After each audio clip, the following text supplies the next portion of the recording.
बघा इथे तुम्हाला काय दिलंय, त्याच्या वासाने धान्याला कीड लागत नाही. मी आत्ताच सांगितलं तुम्हाला, की जर ती गोळी टाकली तर त्याच्या वासाने काय होत नाही, धान्याला कीड लागत नाही. त्याचा एक प्रकारचा जो स्मेल येत असतो, त्या स्मेलने काय होत नाही, की जे जे काही किडे आहेत, जे मुंगी आहेत ते काय होतात, मरून जातात आणि आपलं जे धान्य आहे ते काय आहे मुलांनो, छान प्रकारे राहण्यास सुरुवात होते. तुम्हाला पिक्चरमध्ये दाखवलं देखील आहे. धान्याला आता अजून एक आपला बघा फायदा काय होते, धान्याला बुरशी म्हणजे फंगल्स लागू नये म्हणून धान्य साठवण्याच्या जागी नेहमी हे कोरडे ठेवला पाहिजे.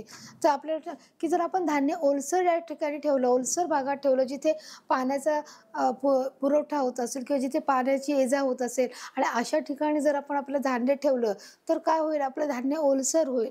मग त्या धान्याला बुरशी येईल. त्या धान्याला एक प्रकारचा वास येईल. तिथे बघा, धान्याला बुरशी लागते आणि धान्य साठवण्याची जागा ही नेहमी कोरडी ठेवायला पाहिजे. आणि मग ते काय झालं, धान्य जर ओलं झालं तर ते धान्य दळलं जाईल का? मग ते ज्वारी असो, गहू असो, बाजरी असो, ते धान्य दळलं जाणार नाही आणि त्यामुळे काय होईल मुलांनो, की ते बुरशी आल्यामुळे ते ज्या गव्हाची किंवा त्या ज्वारीची जी प्रत आहे ती कमी होऊन जाईल. जे धान्य जितक्या प्रमाणात दळलं गेलं पाहिजे तितकं दळण होणार नाही आणि मग त्याची जी आपण जेव्हा भाकर करेल किंवा चपाती करेल ती देखील आपल्याला कडक लागू शकते. ती देखील आपल्याला वेगळ्या प्रकारच्या, त्याला एक प्रकारचा वेगळ्या प्रकारचा वास येऊ शकतो. हे सगळे कारणं त्याच्यामध्ये मोडतात. म्हणून जेव्हा आपण धान्य ठेवतो तेव्हा ते कोरड्या या जागी ठेवलं पाहिजे, जिथे पाणी येऊ शकणार नाही किंवा पाण्याच्या ठिकाणी ते ठेवता कामा नये किंवा एकदम कोंदट वातावरणात ठेवता कामा नये. एका पूर्ण कोपऱ्यामध्ये देखील दार बंद करून ठेवता कामा नये. तर त्याला पुरेशी अशी हवा आणि कोरडी जागा ही नेहमीच गरजेची असते आणि अशा ठिकाणी काय लागत नाही, बुरशी लागत नाही. त्याला हवा देखील त्या धान्याला लागली पाहिजे. तसेच तिथे हवा खेळती राहील याची काळजी घ्या. मी आता सांगितलं की हवा देखील तिथे खेळती असली पाहिजे. नुसतं तुम्ही कोरड्या ठिकाणी ठेवून पण चालणार नाही, की जिथून त्या धान्याला हवा देखील लागणं हे तितकंच गरजेचं आहे. की बघा इथे तुम्हाला चित्रामध्ये दिसत आहे की इथून दरवाजा आहे, इथून हवा येत आहे. इथे धान्याची काय केली आहे, पोतेचे पोते रास करून ठेवली आहे. जेव्हा धान्याचं काय झालंय, 1 2 3 4 5 6 अशी 6 काय आहेत, थप्पे आहेत, 6 लाईन आहेत जे धान्याचे आहेत आणि ते काय ठेवलेले आहेत, कोरड्या जागेमध्ये ठेवले. तुम्हाला ही जागा देखील बघा मुलांनो कोरडी दिसत आहे. इथे कोणत्याही प्रकारचं पाणी साठलेलं नाही, का ते तेलकट नाहीये किंवा पाणी नाहीये, हे ओलसर नाहीये, बरोबर आहे. आणि तिथून हवा देखील येत आहे. बघा इथे मधोमध काय केले आहे, जागोजागी हवा येण्यासाठी देखील त्यांनी काय केले आहे, सूर्यप्रकाश येण्यासाठी त्यांनी काय केले आहे, ती जागा उघडी ठेवलेली आहे, जेणेकरून हवा लागली पाहिजे आणि कोरडे ठिकाण असलं पाहिजे धान्यासाठी. तिथे ही जागा योग्य आहे आणि हवा खेळती राहिल्यामुळे देखील त्याची आपण काळजी घेऊ शकतो. कोरड्या ठिकाणी राहिलं देखील त्याची आपण काळजी घेऊ शकतो. दुसरा आपला मुद्दा आहे अन्न संचय आणि पर्यावरण संवर्धन. अन्न संचय म्हणजे काय मुलांना, आधी हे समजून घेऊया. अन्न संचय म्हणजे अन्नाचा साठा करणे, की जे अन्न आहे त्याचं काय करणे, आपण साठा करत राहतो. मग सजीव सृष्टीतला हर एक व्यक्ती काय करत असतो, अन्नाचा साठा करत असतो. मग फक्त सजीव सृष्टी जे मानव आहेत तेच करतं का, तर नाही. तर जी सजीवात सृष्टीमधले हर एक जी जीव सृष्टी आहे, जे सजीव आहेत, मग ते कोणी असो, म्हणजे आपल्या पर्यावरणातील आपले पशु पक्षी प्राणी ग्रामपक्षी जे वन्य पशु सर्वजण ते काय करत असतात, अन्नाचा संचय करत असतात. संचय म्हणजे गोळा करणे, एकत्रित करणे, की आपल्याला जेव्हा गरज पडेल तेव्हा त्या गोष्टीचा आपल्याला उपयोग करता आला पाहिजे. जर मला भूक लागली आहे तर मी जाणार आणि ती शोधणार आणि मग खाणार. तर त्यापेक्षा ते काय करतात, अन्नाचा संचय करतात. म्हणजे तो अन्न साठवण्याचं काम करतात. त्याला जे अन्न गोळा करणे त्याला बोलणार अन्न संचय आणि पर्यावरण संवर्धन. आणि यामुळे काय होतं, पर्यावरणाचं संवर्धन केलं जातं, संवर्धन ते जपलं जातं. पर्यावरणातल्या ज्या गोष्टी आहेत त्या गोष्टी देखील काय केल्या जातात मुलांनो, त्या जपले जातात. तर कशा प्रकारे त्या गोष्टी होतात आपण ते लवकरच पाहूया. इथे बघा तुम्हाला काय दिसत आहे, एक उंदीर दिसत आहे आणि ते उंदीर काय आहे त्याच्या तोंडामध्ये, की एक प्रकारचं जे काही त्याचं जे खाद्य आहे ते खाद्य ते तोंडामध्ये गवत आहे, तो काय करत आहे, तो खात आहे. बरोबर मुलांनो. किंवा आता बघा इथे काय दिले, माणसाप्रमाणे इतर काही सजीवही अन्नासाठी अन्नसाठा करत असतात. म्हणजे जसं माणसांना गरज आहे अन्नाचा साठा करण्याची, तसंच पशु पक्षी आहेत प्राणी आहेत त्यांना देखील अन्नसाठा करण्याची तितकीच गरज आहे. मग तर तुम्ही म्हणाल माणूस कधी अन्नसाठा करतो की नाही. आपण जर महिन्याचं किराणा आपण एकदाच भरून घेतो, की जेव्हा सुरुवातीला जेव्हा महिना सुरू होतो तेव्हा आपण काय करतो, तांदूळ गहू ज्वारी बाजरी लागणारे कडधान्य हे सगळे आपण काय करतो भरून ठेवतो. आपण म्हणतो ना आता पावसाळा येणार आहे, आपल्याला बाहेर जायला नको म्हणून आपण काय करतो, अन्नधान्य भरून ठेवतो, की जेव्हा आपल्या एखाद्या गोळ्या असतील त्या संपल्या असतील, मग आपण काय करतो, आपल्याला गावाला जायचं असेल तर मग तिथे गोळ्या मिळणार नाहीत, मग आपण काय करतो, त्या देखील गोळ्या आपण 1 महिन्याच्या आपण काय करतो, गोळ्या घेऊन जातो का तर जिथे मिळणार नाही. म्हणजे आपण पुढच्या दृष्टिकोनातून विचार करतो, की जर आपल्याला पुढे नाही मिळालं तर आपल्याकडे आत्ताच त्या गोष्टीचा काय पाहिजे, साठा पाहिजे. मग असा विचार करूनच जीवसृष्टीतला हर एक छोटा जीव देखील या गोष्टीचा विचार करतो. आहे की नाही आश्चर्यकारक गोष्ट मुलांनो? बरोबर आहे. जसं माणूस विचार करतो तसे प्राणी देखील विचार करतात आणि प्राणीच नाही तर हर एक जीवजंतू या गोष्टीचा विचार करतो. म्हणजे तुम्हीच म्हणाल की ती मुंगी जरी असेल ती देखील या गोष्टीचा विचार करते.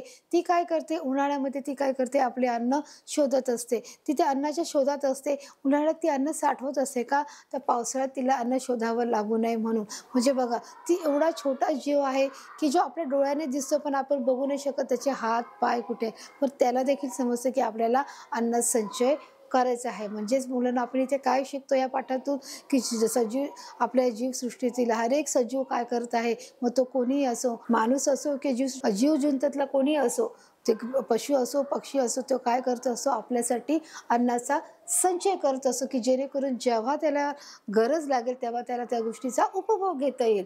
आणि म्हणूनच ते काय करत असं जीव बघा, तुला माझ्या चित्रामध्ये देखील दिसत आहे. तसंच आपण दुसरं बघा चित्र बघूया. आता विविध सजीवांचा अन्नसाठा करण्याची पद्धत वेगळी असते, की बघा प्रत्येक जे सजीव आहेत ज्यांना अन्नसाठा करायचा आहे त्या अन्नसाठा करण्याची ठेवण्याची पद्धत वेगळी असते, की त्यांना ते अन्न गोळा जर केलं आहे ते आपण कुठे ठेवायचं हे देखील त्यांची एक वेगळी पद्धत आहे. जर आपण मनुष्याने जर ठरवलं की आपल्याला जर आपलं अन्नधान्य जर गोळा करून ठेवायचं तर साहजिकच आहे आपण कुठे ठेवतो, स्टोरेज रूममध्ये. आपण जे काही आणतो ते आपण आपलं एक वेगळ्या प्रकारचं एक वेगळं कपाट केलेलं असतं. त्या कपाटामध्ये त्याला स्टोरेज असतं. त्या स्टोरेजमध्ये आपण गहू तांदूळ ज्वारी बाजरी हे एक कोठी असतं, त्या कोठीमध्ये आपण ते भरून ठेवतो. जे आपले कडधान्य आहे ते आपण डब्यामध्ये भरून ठेवतो. म्हणजे आपली एक देखील जशी वेगळी पद्धत आहे, जसं आपण ते सगळ्या गोष्टी आपण किचनमध्ये ठेवतो, काही गोष्टी आपण कोठीमध्ये भरून ठेवतो, बरोबर आहे. तसंच इथे लागणाऱ्या गोष्टी ज्या आहेत, विविध जे प्राणी आहेत त्यांची बघा इथे पद्धत आहे. इथे एक प्रकारचं होल तयार केले गेलं आहे. इकडे एक माती खणली आहे आणि एक आतमध्ये होल केला आहे. त्या होलामध्ये ते काय करतात, अन्न ठेवायचा प्रयत्न करतात, की अन्न साठवतात तिथे, की जेणेकरून कोणाला दिसता कामा नये. एक छोटंसं होल काय केलं आहे तिथे तयार केलं आहे. त्यामुळे त्याची काही एक वेगळी पद्धत आहे, की ती कोणाला पटकन समजून येऊ नये या दृष्टिकोनातून. बघा आता इथे तुम्हाला काय दिसत आहे मुलांना, एक वारूळ दिसत आहे, बरोबर. एक उंच डोंगर दिसत आहे, म्हणजे डोंगर नाही तो काय आहे, एक वारूळ आहे. ते वारूळ कोण बनवतं बरं मुलांना, मुंग्या बनवतात, बरोबर आहे. बघा आता इथे काय झालं, उदाहरणार्थ मुंग्यांसारखे कीटक अन्नाचा संचय करतात. बघा आहे की नाही एक आश्चर्याची गोष्ट, की तिथे बघा काय सांगितलंय, की मुंग्यांसारखे दिसणे जे कीटक आहेत, म्हणजे मुंगी आहे, म्हणजे मुंगी किती छोटी आहे बघा मुलांना.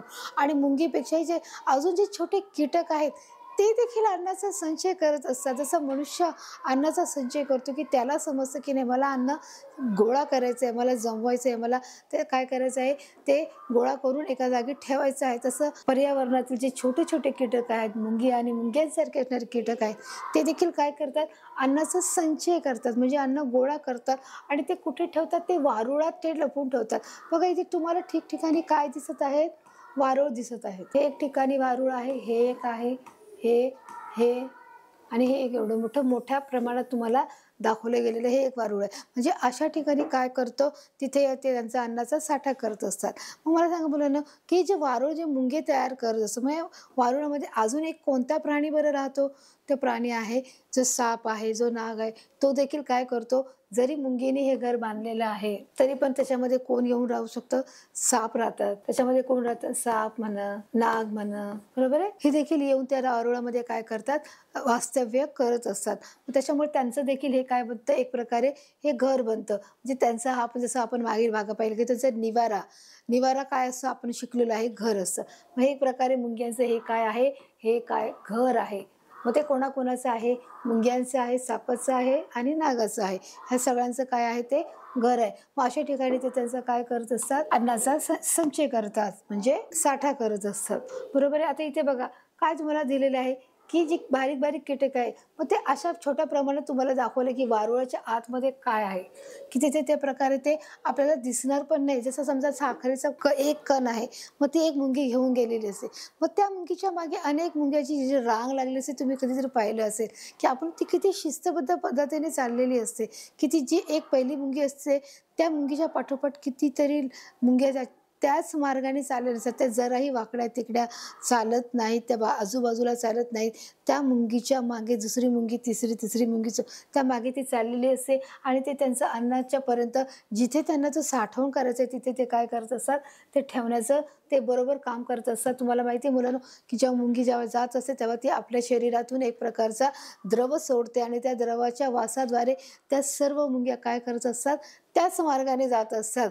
विशिष्ट प्रकारचा जो द्रव असतो ती मुंगी सोडत जाते आणि ते सोडत जातल्यामुळे ती कुठेही भरकटत नाही आणि कोणत्याही चुकीच्या दिशेला ती जात नाही. आपण आता बघा इथे काय पाहिलंय, की तसेच मधमाशा फुलातून मिळवलेला मकरंद मधाच्या रूपात पोळ्यामध्ये साठवून ठेवतात. बघा आता हेच काम जसं आपण मुंगी पाहिलं, मुंगीतले जे मुंगीसारखे दिसणारे जे कीटक आहेत ते देखील पाहिले, परंतु बघा मधमाशा देखील काय करतात, अन्नाचा साठा करतात. आपण बहुतेक वेळा बघितलंय की नाही, जेव्हा आपण बागेमध्ये जातो किंवा आपण गार्डनमध्ये किंवा तुम्ही पाहिलं असेल की तिथे तुम्हाला काय दिसतं, की जे मधमाशा असतात ते फुलावर बसलेले असतात. मग ते नुसतंच बसलेले असतात का त्यांचं झालं तर वेळ जात नाही म्हणून ते बसले असं नाही होत मुलांनो. ते त्यांचं काम करत असतात. जसं बघा तुम्ही कधीतरी तुम्हाला घरातले बोलतात की तुम्ही अभ्यास करा, मग तुम्ही नुसतंच पुस्तक उघडून बघता. पण त्याच्यात तुम्ही अभ्यास करत नाही. आईला वाटतं की नाही तुम्ही अभ्यास करता, पण तुम्ही अभ्यास करता का? तर नाही अभ्यास करत. बरोबर आहे? म्हणजे तसंच आहे की इथे काय आहे, मधमाशी आहे ती काय करते, फुलावर बसली. मग ती नुसतीच बसते का? तिला तिचा म्हणजे टाईमपास होतोय का? वेळ जात नाही म्हणून बसले का? तर नाही. तर ती तिचं काम करत आहे. ती काय करत आहे? अन्न संचयाचं काम करत आहे. अन्न गोळा करायचं ती काम करत आहे. ती त्या फुलावर बसून ती त्या फुलातील जो मध आहे, जो रस आहे तो ओढण्याचं काम करत आहे आणि ती ओढून ती कुठे टाकत आहे, ती मकरंद मधाच्या रूपात पोळ्यामध्ये ती जमा करते.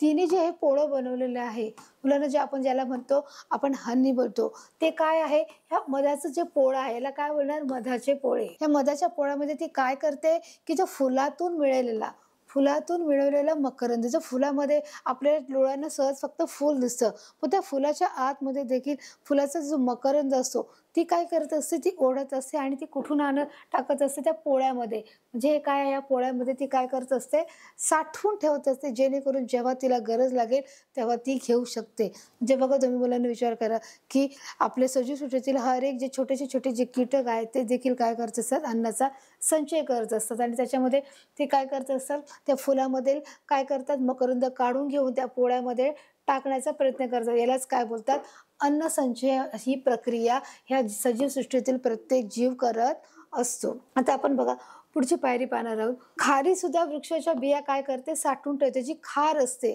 ती देखील बघा, एक जे वृक्षाचं जे खोडं असतं, ते जी छोटीशी जागा असते, जिथे ती जागा ती ते बनवत नाही, ते ऑलरेडी बनलेलं असतं.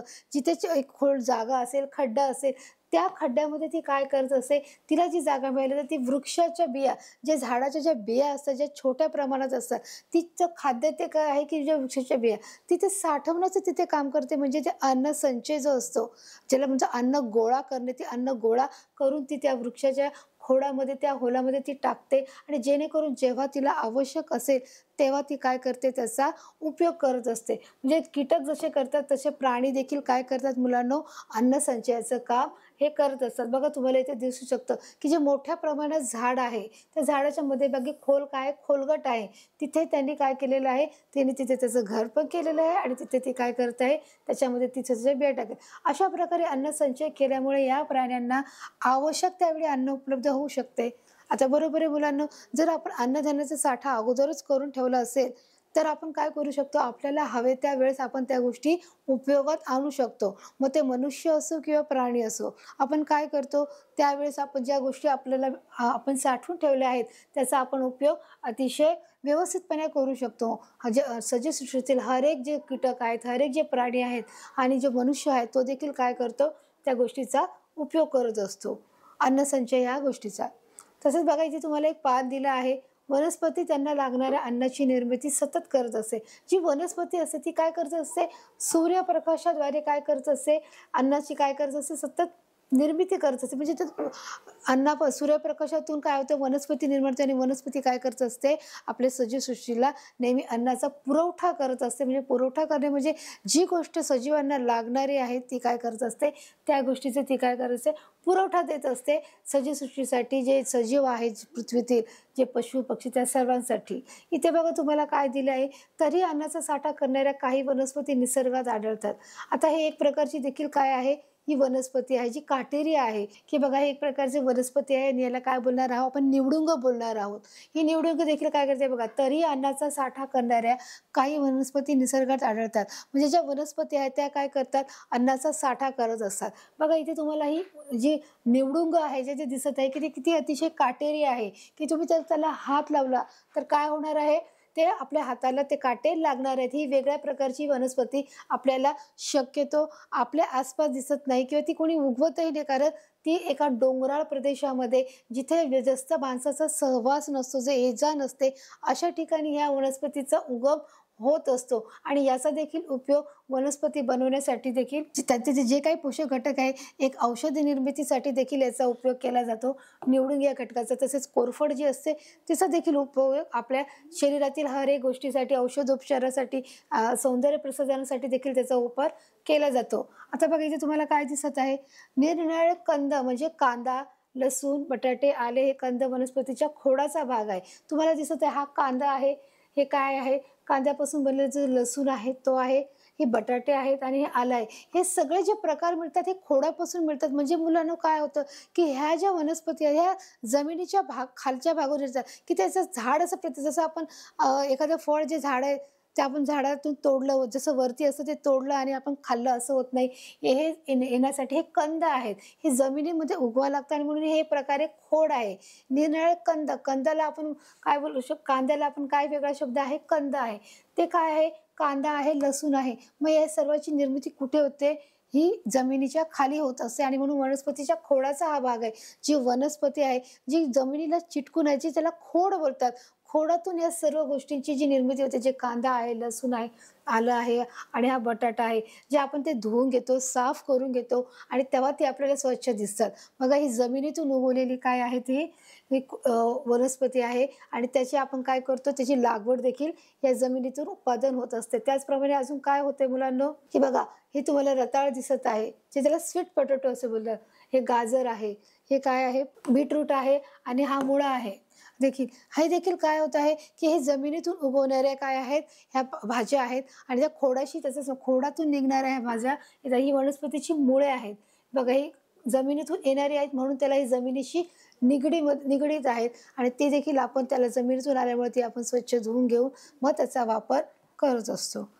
आता बघा इथे काय सांगितले, बघा हे तुम्हाला एक स्वच्छ प्रकाशामध्ये जसं धान्य साठवतात तसं आपण धान्य कशा प्रकारे साठवलं पाहिजे, ते सूर्यप्रकाशात ठेवलं पाहिजे, स्वच्छ हवेमध्ये ठेवलं पाहिजे, तिचं कोरडेपणा पाहिजे, ओलावा नसता कामा नये. अशाने काय होईल, धान्याला बुरशी येते आणि ते धान्य निकृष्ट दर्जाचं होतं. जसं आपण शिकलो तसं आपण आपल्या घरातलं धान्य हे कशा प्रकारे ठेवलं पाहिजे. बघा तुम्हाला इथे दिसत आहे की एखादी स्वच्छ बरणी आहे, ती स्वच्छ धुवून कोरडी करून ती उन्हामध्ये सूर्यप्रकाशात चांगली वाळवून, तिथे कोणताही त्या बरणीमध्ये ओलावा राहता कामा नये. जर तुम्ही ती बरणी ओली राहिली आणि त्याच्यामध्ये जर तुम्ही धान्य टाकलं तर काय होईल मुलांनो, ते काय होऊ शकतं, खराब होऊ शकतं आणि मग नंतर त्याला एक प्रकारचा वास येऊन ते काय फेकून द्यावं लागेल. म्हणून आपल्याला धान्य, प्रत्येक जे काही धान्य आहे ते एकमेकात मिक्स न करता प्रत्येक बरणीमध्ये ते व्यवस्थित स्टोरेज करून त्याची जी झाकण आहे ती देखील व्यवस्थित पॅक करून ते ठेवणं तितकंच गरजेचं आहे. म्हणून इथे काय झालं, आपणही आपल्या घरात गरजेपुरता अन्नसाठा करत असतो. गरजेपुरता म्हणजे काय मुलांनो, की जितकी आपली गरज आहे तितक्या गरजेनुसारच आपण साठवून केलं पाहिजे. जर घरामध्ये जर 2-4 माणसं आहेत तर आपण खूप मोठा साठा करून जमेल का, की एक जे आपलं जे आहे बॉटल, जर समजा मी तूर डाळ भरत आहे तर तूर डाळीचे मला 5 बॉटल करायचे आहेत का, 5 बरण्या मी करू का, की नाही, कमीत कमी 2 मी करू शकते. म्हणजे मला जेवढी गरज आहे, महिन्याभरासाठी जेवढी गरज आहे तेवढ्याच गोष्टीचा मी साठा करणं गरजेचं आहे आणि तेवढंच सामान देखील मी आणणं गरजेचं आहे. म्हणून इथे काय सांगितलंय, गरजेपुरता, की जेवढी तुमची गरज आहे तेवढीच तुम्ही काय करायचं आहे, अन्नाचा साठा करायचा आहे. म्हणजेच अन्नाचा तुम्हाला काय करायचं आहे, अन्न संचय करायचा आहे आणि त्याच्यामुळे तुम्हाला तिथे जागा देखील स्वच्छता आणि कोरडीने पुसून घ्यायची आहे. बघा इथे तुम्हाला काय सांगितलं आहे, भारतात सुधारित शेती तंत्रज्ञानामुळे आपल्याला वाढत्या लोकसंख्येला पुरेल एवढे मुबलक धान्य उत्पादन होत आहे. म्हणजे जरी भारतातील लोकसंख्या ही कितीही प्रमाणात वाढली मुलांनो, तरी देखील जेवढं अन्नधान्य निघतं ते सगळ्या लोकांना काय केलं, मुबलक प्रमाणात कसे मिळता येईल याची देखील काळजी घेतली आहे. कशामुळे? सुधारित शेती तंत्रज्ञानामुळे. ते सुधारित तंत्रज्ञानामुळे काय होतं, ही जी शेती तंत्रज्ञान आहे, की जी सुधारित म्हणजे जी आता नवीन पद्धती अवलंबिली आहे. नवीन तंत्रज्ञानानुसार म्हणजे जुन्या जी गोष्ट आहे ती सोडून नवीन गोष्टीची त्याच्यात जी भर घातली आहे, त्याच्यामुळे काय झालंय, लोकसंख्येला पुरून उरेल म्हणजे त्यांना तर पुरणारच आहे. जी नवीन लोकसंख्या येतच आहे, त्यांना तर पुरणार आहे. परंतु त्याच्यानंतर ती पुरून उरणार आहे. मग ती पुरून उरणार आहे एवढं धान्य उत्पादन होत आहे. कोणामुळे होत आहे? सुधारित शेती तंत्रज्ञान या गोष्टीमुळे काय होत आहे, आपल्याला अन्नधान्याचा पुरवठा होत आहे. मग हे कशामुळे होत आहे? बघा, तुम्हाला एक वेगळ्या प्रकारचं तंत्र हे दिसत आहे, यंत्र दिसत आहे. एक प्रकारची ती गाडी दिसत आहे. ती काय करत आहे? किती शेतामध्ये ती काय करत आहे? पेरणी करायचं काम करत आहे, कापणीचं काम करत आहे. तिथेतील जे धान्य आलेलं आहे ते काढण्याचं ते काम असे बरेच प्रकारचे जे तंत्रज्ञान निघालेले आहेत, जे यंत्र निघाले आहेत, ते काय करत आहेत? शेतीला उपयोगी असं करत आहे. आणि त्याच्यामुळे आपल्या शेतीला बऱ्याच प्रमाणात फायदा झाला आहे आणि शेतीचं उत्पन्न देखील चांगलं आणि कमी वेळामध्ये होत आहे मुलांनो. आता बघा, इथे काय सांगितलं आहे, की इथे तुम्हाला खूप मोठं गोदाम दिसत आहे, की जिथे खूप मोठ्या प्रमाणामध्ये काय केलं जातं, धान्याचा साठा केला जातो. इथे तुम्हाला दिसत आहे बघा, की इथे खूप मोठे धान्याची काय आहे, पोती आहेत. मग ती कोणतीही असू शकतात, ज्वारीची असेल, गव्हाची असेल, बाजरीची असेल. आणि बघा, तिथे ठेवण्याची जी जागा आहे ती देखील स्वच्छ आणि कोरडी आहे. तिथे कोणत्याच प्रकारचं घाण किंवा कचरा असं आढळत नाही. तिथे कोणत्याही प्रकारचा ओलावा तुम्हाला आढळत नाही. तिथे कोणत्याही प्रकारचं पाणी सांडलेलं ते आढळत नाही. बघा, तिथे किती स्वच्छता ठेवलेली आहे. मग आता बघ, इथे काय दिले, हे अतिरिक्त धान्य मोठमोठ्या गोदामात साठवले जाते. अतिरिक्त धान्य कशामुळे अतिरिक्त धान्य होते? सुधारित शेती तंत्रज्ञानामुळे काय झालं आहे, आपल्याला अतिरिक्त धान्याचा साठा मिळाला आहे. म्हणजे जी लोकसंख्येची जी वाढ होत आहे, त्या लोकसंख्येची वाढला पुरेल इतका अन्नसाठा देखील होऊन देखील ते अजून ते एक्स्ट्रा राहत आहे. मग एवढा एक्स्ट्रा राहत आहे, मग त्याचं काय करायचं? मग ते गोदामामध्ये साठवलं जातं, की जे पुढच्या वेळेस ज्याची जशी गरज असेल, जशी मागणी असेल, जसा पुरवठा त्या काय केला जातो आणि मग ते त्याप्रमाणे धान्य निर्यात केलं जातं. म्हणजे एका प्रदेशातून दुसऱ्या प्रदेशात, एका देशातून दुसऱ्या देशामध्ये या धान्याचे काय केले जाते, निर्यात केली जाते. जसं आपण बोलतो ना, आयात आणि निर्यात, हे देखील गोष्टी आपण शिकणार आहोत भूगोलामध्ये. आयात निर्यात म्हणजे आपण दुसऱ्या ठिकाणाहून, दुसऱ्या राज्यातून आपल्या देशात माल आणण्याला आयात बोलतात. आणि आपल्या ठिकाणून म्हणजे आपल्या राज्यातून दुसऱ्या राज्यात, दुसऱ्या देशामध्ये आपण गोष्टीचा पुरवठा केला जातो, त्याला आपण बोलतो निर्यात, की आपली ही निर्यात आहे. मग अशा प्रकारे आयात आणि निर्यात काय केली जाते. आणि या गोदामामध्ये व्यवस्थितरित्या धान्याचा साठा काय केला जातो, ठेवला जातो आणि जेव्हा गरज असेल तेव्हा त्या गोष्टीचा पुरवठा केला जातो. बघा, इथे काय सांगितले, एखाद्या वर्षी जर पूर, अवर्षण, थ्रोट, वादळे, सायक्लॉन, गारपीट अशा आपत्तीमुळे शेतीचे प्रचंड नुकसान होते. की बघा, दरवेळेस आपण जे शेती ही प्रामुख्याने पावसाच्या पाण्यावर आधारित आहे. म्हणजे ती निसर्ग म्हणजे पावसाच्या पाण्यावर आधारित आहे. आणि ती जर व्यवस्थित आली, जर शेतीला व्यवस्थित आपण पाणी पुरवठा दिला, व्यवस्थित बी बियाणे दिले, खताचा वापर केला, सेंद्रिय खताचा वापर केला आणि त्यामुळे मग जर व्यवस्थित पीक आलं तर ते पीक छान राहतं आणि टिकतं. पण कधीतरी असं होऊ शकतं की ते पीक जेव्हा यायची वेळ असते, की आता चला, आता आपल्याला कापणी करायची आहे आणि ते कापणी करून आपल्याला बाजारात जाऊन विकायचं आहे, त्याच वेळेस नेमका कधीतरी काय होतं, एखाद्या वर्षी पूर आला. पूर येणं म्हणजे काय, की जेव्हा खूप पाऊस पडतो तेव्हा काय होतं, गावांना पूर येत असतो. मग पाण्याचा लोंढा येत असतो आणि त्याच्यामुळे पिकं काय होतात, खराब होऊन जातात. अवर्षणे म्हणजे काय, त्यावेळेस एक प्रकारे दुष्काळ पडला जातो. वादळ म्हणजे खूप मोठ्या प्रमाणामध्ये वादळाचा देखील त्याच्यामध्ये सहभाग असतो, की खूप जोरामध्ये, की खूप स्पीडमध्ये, वेगवान दृष्टिकोनातून जर वारे वाहत असतील तरी देखील सर्व झाडे काय होतात, उन्मळून पडतात, गळून पडतात. जी शेती केलेली आहे ती शेतीचं देखील प्रचंड प्रमाणामध्ये मुलांना काय होतं, नुकसान होतं. आणि जी शेती उखडली जाते काही प्रमाणामध्ये, तसं पुरामध्ये देखील सर्व जो आपला जे शेतीचं धान्य आलेलं असतं ते देखील पाण्याने भिजून जातं, ते ओलं होऊन जातं. मग असं ओलं धान्य कोण घेणार? तसंच मुलांनो, की जे वादळ जर आले, त्या वादळातून ते काय होऊन जातात, पूर्णपणे ते पिकं वाकली जातात, ते कधी तुटून पडतात, ती सगळ्या एका ठिकाणी दुसऱ्या ठिकाणी उडून जातात. त्या वादळामुळे ते शेतीचं देखील मोठ्या प्रमाणामध्ये काय होतं मुलांनो, नुकसान होतं. त्यालाच काय बोलणार, सायक्लोन म्हणतात. आणि गारपीट म्हणजे मुलांनो, जसं पाऊस पडत असतो आकाशातून, ज्या छोट्या छोट्या सरीच्या माध्यमातून त्याचप्रमाणे जसे एक मोठे मोठे जे गोळे पडत असतात, जसे बर्फाचे गोळे असतात, ते देखील डायरेक्ट आकाशातून ते पडत असतात आणि ते जर शेतीवर पडले तर शेतीचं देखील काय होतं, मोठ्या प्रमाणामध्ये नुकसान होतं. मग अशा वेळेस काय होतं, की मग शेती ही पूर्णपणे उद्ध्वस्त होते. हातातोंडी आलेला घास हा काय होतो, निघून जातो आणि मग सगळं शेतीत केलेले जे कष्ट असतात ते शेतकऱ्याचे काय होतात मुलांनो, कष्ट त्यांचे ते उपयोगी होत नाही. त्या सर्व कष्टांचं चीज होत नाही आणि त्याच्यामुळे शेतकरी हताश होऊन जातो. मग ही अशी काही कारणं आहेत, की ज्याच्यामुळे जर पूर आला, जर अवर्षण आले, वादळ झालं, गारपीट आले, अशा आपत्तीमुळे शेतीचं प्रचंड नुकसान, साहजिकच आहे प्रचंड नुकसान होतं ना, की त्याने जी वर्षभर केलेली जी मेहनत असते ती सगळी वेस्ट जाते, फुकट जाते. त्याच्या हातामध्ये काहीच लागत नाही. ती शेतीचं बऱ्याच मोठ्या प्रमाणामध्ये नुकसान होतं. तुम्ही पाहू शकता, की बघा जसं गारपिटीचं पाहिलं, तसं हे बघा हे वादळ आलं त्याच्यामुळे काय होऊन गेलं, की पूर्ण शेतीचं काय झालं नुकसान होऊन गेले, की सगळे ते वाळून ते एका ठिकाणाहून दुसऱ्या ठिकाणी काय झाले आहे, ती निघून गेलेली आहे. तुम्हाला इथे बघा तुम्ही पाहू शकता. गारपिटामुळे देखील काय झालेलं आहे, की ते सगळे झाडं उन्मळून पडले आहेत. इथे देखील बघा तुम्हाला शेताचं बऱ्याच प्रमाणामध्ये नुकसान झालेलं दिसत आहे, की गारपिटीमुळे देखील ती झाडे उन्मळलेली आहेत. मग अशा प्रकारे नुकसान होत राहतं. मग आता दुसरं नुकसान बघा काय, तर कधीतरी काय होऊ शकतं, भूकंप देखील येऊ शकतो.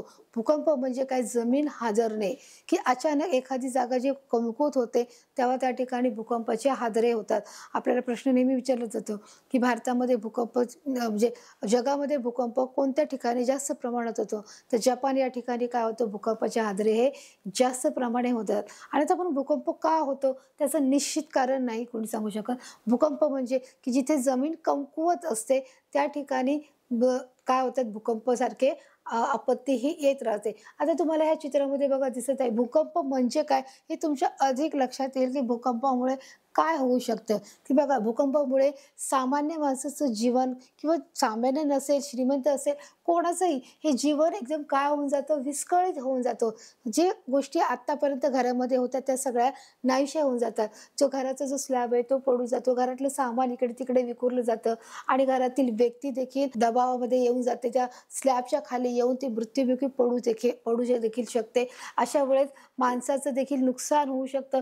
घरातल्या ज्या वस्तूचं ते तर नुकसान होतच होतं आणि पण माणसाचं देखील नुकसान होऊ शकतं. माणूस गतप्राण होऊ शकतो, मृत्युमुखी पडू शकतो आणि त्यावेळेस मग भूकंपामुळे त्यामुळे सांगितले भूकंपासारख्या आपत्तीमुळे लोकं विस्थापित होतात. विस्थापित होतात म्हणजे त्यांच्या मनाची एक हालचाल त्यांचं जीवन हे अस्थैर्य होतं आणि त्याच्यामुळे या आपत्तीमुळे काय होतात, हे देखील एक कारण त्याच्यामध्ये आहे, की नुकसान भरपाईमध्ये हे देखील एक कारण येऊ शकतं. जसं वादळ आहे, गारपीट आहे, हे देखील कारण त्याच्यामध्ये येऊ शकतं.